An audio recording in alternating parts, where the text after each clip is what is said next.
मेरो नेता राजनेता भन्नेहरू कहाँ थियो त्यो दिन? कहाँ थिए? पहिलो पार्टी होइन कुटे हार बसेको। आज जिल्ला जिल्लामा म पहिलो पार्टी म पहिलो बन्नुपर्छ भनेर काङ्ग्रेसहरूले मारेर हिँडिरहेका छन्। आफ्नो नेतालाई जोगाउन सक्ने पहिलो पार्टी हुन्छ लाप्सीहरू आवारा रेन्टिङहरू। सबै पत्रकार साथीहरू र तपाईँ सबैमा स्वीकार्नुहोस् मेरो अभिवादन। साथीहरू, हाम्रो पुस्ता जेनजी पुस्ता यो स्वभावतर्फ पनि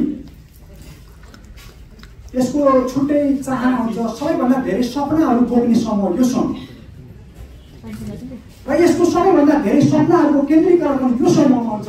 सबैभन्दा छिटो क्रान्ति छिटो परिवर्तन चाहे पनि यही समूह हुन्छ र त्यसलाई भिडमा गएर बदल्न सक्ने लेखक राख्ने सपना त्यो चाहना पनि यही समूहमा हुन्छ।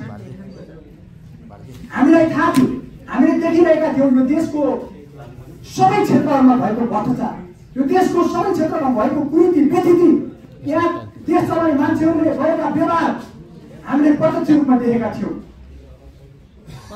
यिनका छोराछोरीहरूले हामीले लगाएका तिरेका करहरूबाट गरेका मोजहरू हामीले देखेका थियौँ। यिनीहरूले हामीले गरेका उत्पादन गरेर हाम्रा वस्तुहरूलाई दलाली गरेर गरेका जीवनशैलीहरू हामीले देखिरहेका छौँ। त्यसकारण हामी सडकमा आयौँ। हामीलाई अरू केही पनि थिएन, हामीलाई देशमा हाम्रो मुटुमा देश थियो, त्यसकारण हामी सडकमा आएका थियौँ। हामीलाई अरू केही थाहा थिएन, हामीलाई केवल यो देश बन्नुपर्छ भन्ने थियो। जब हामी 23 गते हामी सडकमा आयौँ, त्यो दिन सरकारले हाम्रा साथीहरूमाथि ताकी गोली हाल्यो। हामीहरूले धेरै अश्रु ग्यासहरू खायौँ, धेरै मान्छेहरू घाइते भयो, हाम्रा कयौँ साथीहरू शहीद भए। त्यसकारण हामी उत्तेजित भयौँ, हामी रोयौँ पनि। हामी साथीहरू छलफल पनि गरेर अर्को दिन एकचोटि हामी फेरि गर्नुपर्छ भनेर हामी फेरि कसम खायौँ। र साथीहरू हामीले त्यो 24 गते पनि हामी चितवनको सडकमा हामी दीप प्रज्वलन गऱ्यौँ। हामीले हाम्रो साथीहरू सम्झेर रोयौँ, हामीले हाम्रो भविष्यबारे सोच्दै रोयौँ र साथीहरूबिच हामीले एकताबद्ध भएर फेरि लड्नुपर्छ भन्ने कसम खायौँ। त्यस दिन 24 गते जो आन्दोलन भयो हामीले देखेका छौँ। यहाँका सत्ताको उलटपुलट भएको थियो र यी अहिले बोल्ने मान्छेहरू गुल्टीमा बसेर भुक्नेहरू भागेका थिए। यहाँका कोही पनि मान्छेहरू आज हामीले त्यो दिन यो सत्तामा दिएका थिएनौँ, जुन आज भुगिरहेका छन्। हामीलाई थाहा छैन यिनको हल्का आज पहिलो पार्टी, दोस्रो पार्टी, तेस्रो पार्टी, मेरो नेता राजनेता भन्नेहरू कहाँ थियो त्यो दिन? कहाँ थिए? पहिलो पार्टी होइन कुटे हार बसेको। आज जिल्ला जिल्लामा म पहिलो पार्टी म पहिलो बन्नुपर्छ भनेर काङ्ग्रेसहरूले मारेर हिँडिरहेका छन्। आफ्नो नेतालाई जोगाउन सक्ने पहिलो पार्टी हुन्छ लाप्सीहरू आवारा रेन्टिङहरू। र साथीहरू 24 गतेको आन्दोलन भयो, थुप्रो साथीहरू घाइते भए, शहादत भयो र अर्को गभर्मेन्ट पनि भयो। हाम्रा हातहरूमा हाम्रा खुट्टाहरू फुटेका थिए, ठेलाहरू थियो, कयौँ मान्छेहरू घाइते थिए। र त्यो आन्दोलनपछि आज हामीले देखेका छौँ आज जिल्ला जिल्लामा हजारौँ मान्छेहरूलाई मुद्दा हालिन्छ। हाम्रो चाहना थियो, हामीले साथीहरूसँग सल्लाह गर्दै भन्थ्यौँ, साथी सत्ता तेरो सडक हाम्रो, साथी सङ्घर्ष हामी गर्छौँ, सत्ता सरकार भएको त हामीलाई केही चासो थिएन। तर आज हामीले हेरिरहेका छौँ यो आन्दोलनलाई सबैले मान्ने, यो आन्दोलनलाई महान भन्ने, त्यो आन्दोलनमा प्रत्यक्ष सहभागी मान्छेहरू आतङ्ककारी भन्ने, यो के भइरहेको छ? यो भोटको फल टिपेर खाने, भोटलाई चाहिँ विषालु भनेर फाल्ने पाइन्छ। साथीहरू, जो हामीलाई अरू केही पनि थाहा थिएन, हाम्रो कुनै पनि नेक्ससहरू, हाम्रो एक्सिसहरू केही पनि थिएन। हाम्रो उमेश समयले जो नेपाल बदल्नु पर्छ हामी लागेका थियौँ, त्यो मान्छेहरू आज फरार छन्। त्यो मान्छेहरू आज केरकारको नाममा थुप्रो किसिमका प्रहरी हिरासतमा गएर पिटिँदैछ। र एनजिओ आइएनजिओमा बस्ने मान्छेहरू, लुचिफरले खटाएका, दलालहरूले खटाएका मान्छेहरू चाहिँ जेएनजीको नाममा 40 वर्ष पनि आएर भुगिरहेका छन्। जो प्रत्यक्ष भिडमा गए, जसले गोली खाए, जो घाइते भए, ती आज घरमा बस्न सक्ने स्थिति छैन। तपाईँ पत्रकार साथीहरूलाई को गरेर भन्नु होला, आज पनि जेएनजी आन्दोलनमा सहभागी भएका आधारमा, रोडमा निक्लिएका आधारमा कयौँ साथीहरू घरमा बसिरहेका छैनन्।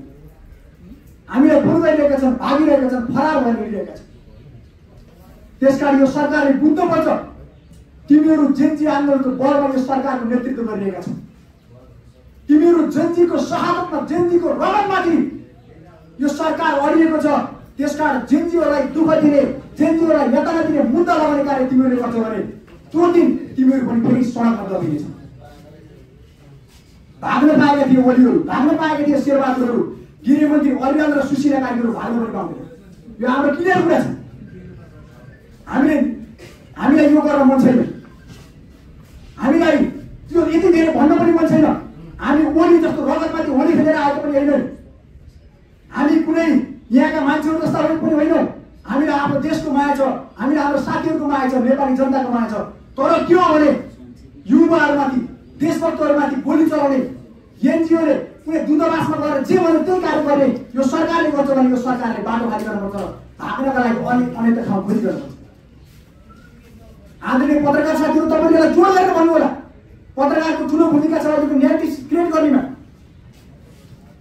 मेरा बाबा आमाहरू मिडियाले जे भने, युट्युबले जे भने त्यही बताइरहेका छन्। तपाईँले त्यही कारण सही कुराहरू भन्नुपर्छ।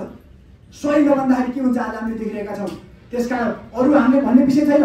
अहिलेको गभर्नमेन्ट जो बनेको छ यसलाई तत्काल खारेज गर्नुपर्छ। आज कुनै पनि जेन्जी, तपाईँले जेन्जी आन्दोलनमा सहभागी मान्छेहरूलाई सोध्नुहोस्, यो सरकार उनीहरूलाई मन परेको छैन, यसको खारेज उनीहरूको पहिलो शर्तमा भएको छ। हामीले यसलाई बुझिरहेका छौँ। कसले चाहेको छ यो सरकारलाई? बारबारा फाउन्डेसनले, तिब्बती मुभमेन्टहरूमा सहभागी मान्छेहरूले, अमेरिकनहरूसँग जोडिएका एमसीसीका प्रोजेक्टहरूमा काम गर्ने मान्छेहरूले, 50,000 एनजिओ छ र तिनका आसेपासेहरूले। त्यो बाहेक कसले चाहेको छ सरकारलाई? हामीलाई थाहा छैन आज सरकारले के गरिरहेको छ। त्यसकारण यो सरकारले न निर्वाचन गराउने हैसियत राख्छ, यो सरकारले उल्टो जेनजीहरूलाई खेद्दै हिँडेको छ, उल्टो जेनजीहरूलाई मुद्दा लगाउँदै हिँडेको छ। त्यसकारण यो सरकारको खारेजी अहिलेको पहिलोमा छ। र अहिले हामीले सर्वपक्षीय सरकारहरू बनाउनु देशभक्त मान्छेहरू छ। हामीलाई के भएको छ भने मिडियामा आएर कराउने, उटपटाङ कुरा गर्नेहरू चाहिँ कुनै नेता जस्ता, मिडियामा नआउने जो रिसर्चको कामहरू गरिरहेको छ, सत्तामा फिल्डमा खटिरहेको छ, जो देशभक्त छ, जसले आफै तपाईँको चाहिँ गरेर खानुपर्छ भन्ने छ, तिनीहरूलाई केही पनि नआर्ने एउटा न्यारेटिभ नेपालमा बन्दैछ। त्यसकारण योबाट युवा साथीहरू यसबाट चाहिँ भ्रमबाट मुक्त हुनुपर्छ। यो देशलाई बनाउनुपर्छ, यो देश मुटुमा आउनुपर्छ र सबै क्षेत्रका मान्छेहरू फेरि पनि हामीले आफ्नो ठाउँमा आफ्नो मुभमेन्टहरूलाई नेतृत्व गर्नुपर्छ। अहिलेको सरकारले काठमाडौँमा पढाउने मान्छेहरूलाई मात्रै जेन्जी भनिरहेको छ, त्यो कुरा गलत छ। के यो उपत्यका बाहिर देश होइन? उपत्यका बाहिर नेपाल छैन? यो उपत्यका यो हामीले तपाईँको चाहिँ हिजोको एकात्मक राज्य व्यवस्थालाई फालेर अहिले यो व्यवस्था आएको होइन। त्यसकारण काठमाडौँलाई मात्रै देश भन्ने, एनजिओमा काम गर्ने मात्रैलाई जेन्जी भन्ने यो नेतृत्वलाई हामीले खारेज गर्नुपर्छ भन्ने मेरो विषय राखेँ। मुटुमा देश हुनुपर्छ भन्ने विषय राखेँ मैले मेरो विषय टुङ्गाएँ। हस्त नमस्कार।